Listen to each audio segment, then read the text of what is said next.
S Vishnu Prasad. ನಾನು ನಿಮ್ಮೊಂದಿಗೆ sir, ತಮ್ಮನ್ನು ತಾವು ಪರಿಚಯ ಮಾಡ್ಕೊಳ್ಳಿ ಸರ್. ನನ್ನ ಹೆಸರು ಮುಕುಂದಚಂದ್ರ ಬಿ ಅಂತೇಳಿ. ನಾನಿಲ್ಲಿ ಟೈಗರ್ ಆ್ಯಂಡ್ ಲಯನ್ ಸಫಾರಿ ಶಿವಮೊಗ್ಗದಲ್ಲಿ DCF ಮತ್ತು ED ಅಂದರೆ ಎಕ್ಸಿಕ್ಯೂಟಿವ್ ಡೈರೆಕ್ಟರ್ ಆಗಿ ನಾನು ಕೆಲಸ ನಿರ್ವಹಿಸ್ತಾ ಇದ್ದೀನಿ. ಹಾಂ ಸರ್, ಎಷ್ಟು ವರ್ಷದಿಂದ ಸರ್ ಇಲ್ಲಿಗೆ ಫಸ್ಟು ಎಲ್ಲಿ ನೀವು ಕೆಲಸ ನಿರ್ವಹಿಸ್ತಿದ್ರಿ? ಹಿಂದೆ ಕೂಡ ವೈಲ್ಡ್ ಲೈಫಲ್ಲಿ ತುಂಬ ಒಂದು ಚುರುಕು ಮಟ್ಟದಲ್ಲಿ ಕೆಲಸ ಮಾಡಿದ್ದೀರಾ ಅನ್ನೋ ಒಂದು ಹೆಸರು ಕೇಳ್ಕೊಟ್ಟಿದ್ದೀವಿ. ಈಗಲೂ ಕೂಡ ನೀವು ಲಯನ್ ಸಫಾರಿಯಲ್ಲಿ ಒಂದು ತಮ್ಮದೇ ಆದ ಒಂದು ತಮ್ಮ ಸಿಬ್ಬಂದಿಗಳ ಸಹಯೋಗದೊಂದಿಗೆ ತಾವು ತುಂಬ ಆಧುನೀಕರಣ ಮಾಡಿದ್ದೀರಾ. ಇಲ್ಲಿ ಸಾಕಷ್ಟು ಕೆಲಸಗಳು ಆಗಿದ್ದಾವೆ, ಇಲ್ಲಿ ಸಾಕಷ್ಟು ಅಭಿವೃದ್ಧಿಗಳಾಗಿದ್ದಾವೆ. ಪ್ರಾಣಿಗಳಿಗೆ ಪ್ರತ್ಯೇಕವಾಗಿ ಒಂದು ಗ್ಲಾಸ್ ಹೌಸ್ ಟೈಪೇ ಮಾಡಿದ್ದೀರಾ. ಈ ಥರ ಎಲ್ಲ ಹಲವಾರು ವಿಷಯಗಳನ್ನು ಕೇಳಿದ್ವಿ. ಹಾಗಾಗಿ ನಿಮ್ಮ ಝೂ ಸ್ಟಾರ್ಟ್ ಆಗುತ್ತೆ 88 ಅದಾದ ನಂತರ ಒಂದು ಇತ್ತು ಇಲ್ಲಿ ಮೃಗಾಲಯ, ಒಂದು ಚಿಕ್ಕದಾಗಿ ಒಂದು ಮೃಗಾಲಯ ಇತ್ತು, ಮತ್ತೆ ಟೈಗರ್ ಲಯನ್ ಸಫಾರಿ ಇದ್ದು. ಆದರೆ ಇದಕ್ಕೆ ಅಂತ ಒಂದು ಮಾಸ್ಟರ್ ಪ್ಲಾನ್ ಇರಲಿಲ್ಲ, ಯೋಜನೆ ಇರಲಿಲ್ಲ. 2018 ಬಂದ ನಂತರ ಇಡೀ ಒಂದು ವರ್ಷ 2018 ವರ್ಷ ಪೂರ್ತಿ ನಾವು ಮಾಸ್ಟರ್ ಲೇಔಟ್ ಪ್ಲಾನ್ ಮಾಡೋದಕ್ಕೆ ಸಮಯ ತಗೊಂಡ್ವಿ. ಮಾಸ್ಟರ್ ಲೇಔಟ್ ಪ್ಲಾನ್ ಮಾಡಿದ್ಮೇಲೆ ಅದನ್ನ ಡೆಲ್ಲಿಯ ಸೆಂಟ್ರಲ್ ಝೂ ಅಥಾರಿಟಿಗೆ ಕಳಿಸಿ ಸೆಂಟ್ರಲ್ ಝೂ ಅಥಾರಿಟಿಯವರು ಅದನ್ನ ಅಪ್ರೂವ್ ಮಾಡಿದ್ರು. ಬಟ್ ಸೆಂಟ್ರಲ್ ಝೂ ಅಥಾರಿಟಿಯವರು ಒಂದು ಪ್ಲಾನ್ ಅಪ್ರೂವ್ ಮಾಡೋದಕ್ಕೆ ಮುಂಚೆ ಬಹಳಷ್ಟು ಮಾನದಂಡಗಳಿರುತ್ತದೆ.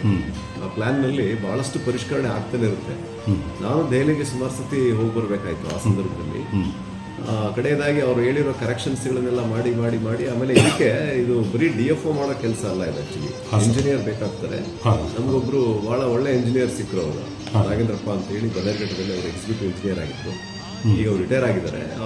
ಅವರು ನಾವೆಲ್ಲ ಸೇರ್ಕೊಂಡು ಮತ್ತೆ ನಮ್ಮ ಮೆಂಬರ್ ಸೆಕ್ರೆಟರಿ ಸಾಹೇಬರು ಮೈನ್ ಅವರೇ ಇದಕ್ಕೆ ಮೈನ್ ರೂವಾರಿ ಅವರನ್ನು BP ರವಿ ಅಂತೇಳಿ ಬಹಳ ಆನೆಸ್ಟ್ ನಮ್ಮ ಕರ್ನಾಟಕದವರು. APCCF ರ್ಯಾಂಕ್ ಅಧಿಕಾರಿ, ತುಂಬಾ ಆನೆಸ್ಟ್, ತುಂಬಾ ಪ್ರಾಮಾಣಿಕ ಅಧಿಕಾರಿಗಳು, ತುಂಬಾ ವಿಷನ್ ಇರ್ತಕ್ಕಂತಹ ಅಧಿಕಾರಿಗಳು. ಅವರ ಒಂದು ಅಡಿಯಲ್ಲಿ ನಮಗೆ ಕೆಲಸ ಮಾಡೋದಕ್ಕೆ ಅವಕಾಶ ಸಿಕ್ತು. ಅವ್ರು ನಮಗೆ ಒಂದಷ್ಟು ಮಾರ್ಗದರ್ಶನ ಮಾಡಿದ್ರು, ಈ ತರ ಮಾಡಿದ್ರೆ ಈಗ ಮಾಡಿ ಅಂತ. ಅದರ ಮೇಲೆ ನಾವು ಪ್ಲಾನ್ ಮಾಡಿದ್ವಿ. ಮಾಸ್ಟರ್ ಲೇಔಟ್ ಪ್ಲಾನ್ ಅನ್ನ ಅಪ್ರೂವ್ ಆದ ನಂತರ ಅದಾದ್ಮೇಲೆ ಅಲ್ಲಿಗೆ ಅದು ಆ ವರ್ಷ ಕಳೆದೋಯ್ತು, ನಮಗೆ 2018 ಕಳೆದೋಯ್ತು. ನೆಕ್ಸ್ಟ್ ನಾವು 19ರಿಂದ ಈಚೆಗೆ ಮಾಸ್ಟರ್ ಪ್ಲಾನ್ ಅನುಸಾರವಾಗಿ ಬೇರೆ ಬೇರೆ ಪ್ರಾಣಿಗಳ ಆವರಣಗಳ ಕಟ್ಟೋದಕ್ಕೆ ಈಗ ಸುಮಾರು 28 ಆವರಣಗಳು ನಿರ್ಮಾಣ ಆಗಿ ಎಲ್ಲ ಪ್ರಾಣಿಗಳು ವ್ಯವಸ್ಥಿತವಾಗಿ ಹೋಗಿದ್ದಾವೆ, ಪ್ರತ್ಯೇಕ ಆವರಣಗಳಿದ್ದಾವೆ. ಮತ್ತೆ ಒಂದು ಮೃಗಾಲಯ ಅಂತ ಹೇಳಿದ್ರೆ ಒಂದು ಪ್ರಾಣಿ ಆವರಣ ಇಷ್ಟೇ ದೊಡ್ಡದಿರಬೇಕು, ಹೀಗೆ ಆಹಾರ ಕೊಡಬೇಕು ಅಂತೆಲ್ಲ ನಿಯಮಗಳಿದ್ದಾವೆ. ಅದಕ್ಕೆ ಸೆಂಟ್ರಲ್ ಝೂ ಅಥಾರಿಟಿ ಗೈಡ್ಲೈನ್ಸ್ ಇದೆ. ಮತ್ತೆ ನಮ್ಮ ವೈಲ್ಡ್ ಲೈಫ್ ಪ್ರೊಟೆಕ್ಷನ್ ಆಕ್ಟ್ ನಲ್ಲಿ ಕೂಡ ಬಹಳ ಕ್ಲಿಯರ್ ಕಟ್ ನಿರ್ದೇಶನ ಇದೆ.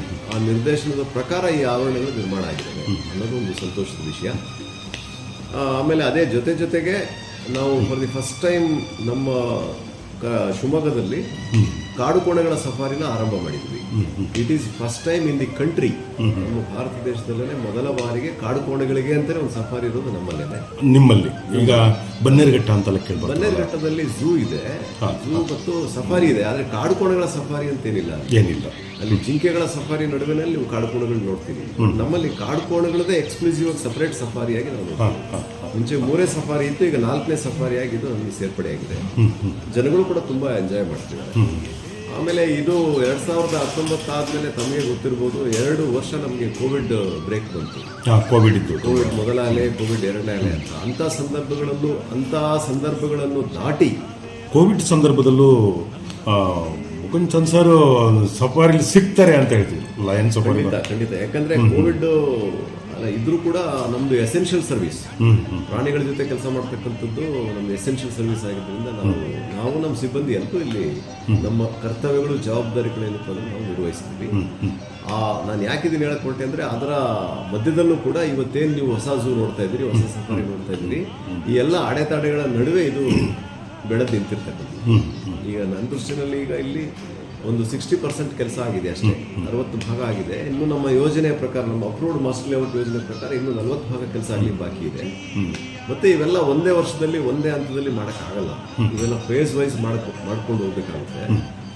ಮತ್ತೆ ಕೆಲಸ ಮಾಡುವಾಗ ಅವಾಗಿಂದ ಆ ಸಂದರ್ಭಕ್ಕೆ ತಕ್ಕಂತೆ ಚಾಲೆಂಜಸ್ಗಳು ಬರ್ತವೆ, ಅಡೆತಡೆಗಳು ಬರ್ತವೆ. ಅವು ಹಿಂಗೆ ಬರುತ್ತೆ ಹಂಗೆ ಬರುತ್ತೆ ಅಂತ ಹೇಳಕ್ಕಾಗಲ್ಲ. ಅದನ್ನ ನೋಡ್ಕೊಂಡು ಆ ಸಂದರ್ಭಕ್ಕೆ ಸರಿಯಾಗಿ ಅದಕ್ಕೊಂದು ಉತ್ತರ ಕಂಡುಕೊಂಡು ಇದನ್ನ ಕಟ್ಟುವಂತ ಒಂದು ಜವಾಬ್ದಾರಿ ಇದೆ. ಸರ್, ಗೂಗಲ್ ಮ್ಯಾಪಲ್ಲಿ ನಾವು ಬರೋದಾದ್ರೆ ಈಗ ಪ್ರಪಂಚದಾದ್ಯಂತ ತಾವರೆಗೊಪ್ಪ ಟೈಗರ್ ಅಂಡ್ ಲಯನ್ ಸಫಾರಿ ಗುರುತಿಸ್ಕೊಂಡಿದೆಯಾ? ಹಾಗೆ ಖಂಡಿತ ಇದೆ. ಯಾಕಂದ್ರೆ ಟೈಗರ್ ಅಂಡ್ ಲಯನ್ ಸಫಾರಿ ಬಹಳ ಫೇಮಸ್ ಇದು. ಹುಲಿ ಮತ್ತು ಸಿಂಹಧಾಮ ಇವತ್ತಲ್ಲ 1990s ಇಂದನೂ ಶಿವಮೊಗ್ಗದ್ದು ಫೇಮಸ್ ಇದೆ. ಆದ್ರೆ ಈಗ ಅಚ್ಚುಕಟ್ಟಾಗಿದೆ, ವ್ಯವಸ್ಥಿತವಾಗಿ. ವರ್ಲ್ಡ್ ಇಂದ ಬರೋಂಥ ಪ್ರವಾಸಿಗರು ಜೋಗ ನೋಡಕ್ ಬಂದವರು ಇಲ್ಲಿ ಸ್ಟಾಪ್ ಆಗಿ ಹೋಗ್ತಾರ ಅಥವಾ ಹೌದು, ಇಲ್ಲಿ ಗೊತ್ತಿದ್ದು ಅವ್ರು ಗೂಗಲ್ ಮ್ಯಾಪ್ ಹಾಕೊಂಡು ಇಲ್ಲಿ ಹೋಗಿ ಆಮೇಲೆ ಜೋಗ ಹೋಗೋಣ ಅಂತ? ನೀವು ತುಂಬಾ ಒಳ್ಳೆ ಪ್ರಶ್ನೆ ಕೇಳಿದ್ರಿ. ನಿಜ ಹೇಳ್ಬೇಕಂದ್ರೆ ಫಸ್ಟ್ ಟೈಗರ್ ಅಂಡ್ ಲಯನ್ ಸಫಾರಿನ ಗುರುತಿಸ್ತಾ ಇದ್ದಿದ್ದು ಜೋಗದಿಂದ. ಜೋಗ ಜಲಪಾತ ಪ್ರಪಂಚದಲ್ಲಿ ಪ್ರಸಿದ್ಧವಾದದ್ದು. ತುಂಬಾ ನಮ್ಮ ಹಿರಿಯ ಅಧಿಕಾರಿಗಳು ಹಳಬರು ಬಹಳ ನಿಜವಾಗ್ಲೂ ಒಳ್ಳೆ ಕೆಲಸ ಮಾಡಿದ್ದಾರೆ. ಜೋಗಕ್ಕೆ ಹೋಗೋ ದಾರಿನಲ್ಲಿ ಲಯನ್ ಸಫಾರಿಗೆ ಅಂತೇಳಿ ಜಾಗ ಮೀಸಲಾಗಿಟ್ಟು ಇದನ್ನ ಬೆಳೆಯಕ್ಕೆ ಕೊಟ್ರಲ್ಲ. 250 ಹೆಕ್ಟೇರ್ ಜಾಗ ಇದೆ ನಮ್ದು. 250 ಹೆಕ್ಟೇರ್ ಅಂದ್ರೆ ಹೆಚ್ಚು ಕಡಿಮೆ ಒಂದು 550-600 ಎಕರೆಷ್ಟು ಜಾಗನ ಸಫಾರಿಗೆ ಅಂತ ಹಿಂದಿನವ್ರು ಮೀಸಲಾಗಿಟ್ರಲ್ಲ, ಅವ್ರಿಗೆ ನಾವು ನಿಜವಾಗ್ಲೂ ಥ್ಯಾಂಕ್ಸ್ ಹೇಳ್ಬೇಕು. ಅವರ ಒಂದು ಉದ್ದೇಶ ಇತ್ತಲ್ಲ, ದೂರದೃಷ್ಟಿ ಇತ್ತಲ್ಲ, ಅದು ಕನ್ಸಿಡರ್ ಮಾಡ್ಬೇಕು ನಿಜವಾಗ್ಲೂ. ಈಗ ಜೋಗ ಹೋಗ್ತಕ್ಕಂಥವ್ರು ಖಂಡಿತ ಇದಕ್ಕೆ ವಿಸಿಟಿಗೆ ಬರ್ತಾರೆ. ಈಗೇನಾಗಿದೆ ಅಂತ ಹೇಳಿದ್ರೆ ಇತ್ತೀಚಿನ ವಿದ್ಯಮಾನಗಳಂತ ಹೇಳಿದ್ರೆ, ಈಗ ನಾನು ಹೇಳಿದ್ನಲ್ಲ 2018-19 ಆ ಅವಧಿಯಲ್ಲಿ ಬಂದಾಗ ಅಪ್ರಾಕ್ಸಿಮೇಟ್ಲಿ ಒಂದು 1.25-2 ಲಕ್ಷ ಜನ ಬರ್ತಿದ್ರು ಇಲ್ಲಿ ವಿಸಿಟರ್ಸ್. ಸರ್ ಅದು ವರ್ಷಕ್ಕೆ ಅಥವಾ ವರ್ಷಕ್ಕೆ ಅಷ್ಟು ಬರ್ತಾ ಇದ್ರು. ಈಗ ಇತ್ತೀಚೆ ಮಾರ್ಚ್ 31, 2024 ಆ ವರ್ಷದ ಕೊನೆಗೆ 3,26,000 ಜನ ವಿಸಿಟ್ ಮಾಡಿದ್ದಾರೆ. ಆಲ್ಮೋಸ್ಟ್ ಡಬಲ್ ಆಗಿದ್ದಾರೆ ವಿಸಿಟರ್ಸ್. ಸೊ ಈಗ ಈ ವಿಸಿಟರ್ಸ್ ಸಂಖ್ಯೆ ಜಾಸ್ತಿ ಆಗ್ತಿರೋದು ಏನಂತ ತೋರಿಸ್ತಾ ಇದೆ ಅಂತ ಹೇಳಿದ್ರೆ, ನಮ್ಮ ಟೈಗರ್ ಅಂಡ್ ಲಯನ್ ಸಫಾರಿನೂ ಕೂಡ ಶಿವಮೊಗ್ಗ ಪ್ರವಾಸ ಅಂತ ಅಂದ್ಕೊಳ್ಳಿ ಅವರು ಇದ್ರ ಬಗ್ಗೆ ಯೋಚನೆ ಮಾಡೋ ಲೆವೆಲ್ಗೆ ಇದು ಬೆಳೀತಾ ಇದೆ ಅನ್ನೋ ಸಂತೋಷ ನಮಗಿದೆ. ಮುಂದಿನ ದಿನಮಾನಗಳಲ್ಲಿ ಇದು ಕಡಿಮೆ ಅಂತ ಹೇಳಿದ್ರೆ 6 ಲಕ್ಷ ಜನ ವಿಸಿಟರ್ಸ್ ಬರಬೇಕು ಮುಂದಿನ ಅಟ್ಲೀಸ್ಟ್